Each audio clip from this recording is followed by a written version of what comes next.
దేవరం అంటే చేపల కూర వండుతుందో చూపించినా మీకు.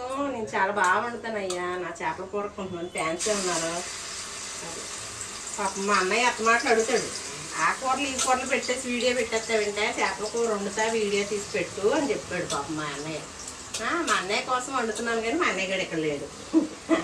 ఆడున్నా కానీ ఆడిని భరించలేము. అది ఎంత దేవుడో అంత కామెడీ గడాడు. ఇదిగో చూపించింది. ముందు బండి పెట్టి నూనె పోసండి, ఉల్లిపాయలు, అల్లం వెల్లిపాయ, ధనియాలు, మొత్తం చేపల కూర కావాల్సిన మసాలాలన్నీ వేసేసి అలా పేస్ట్ పట్టేసి నూనె వేడిగా కాగాక వేసేసి పచ్చిమిరపకాయలు కాసిన ఎక్కువ వేసుకోవాలి. వేసుకొని మన చేపల కూర గుమ్మలు ఆడుతూ వండుతాను. చాలా బాగుంది. చింతపండు నానబెట్టి చేపల కూర కోసం చూపించమంటారా? చాలా బాగా వండుతుంది.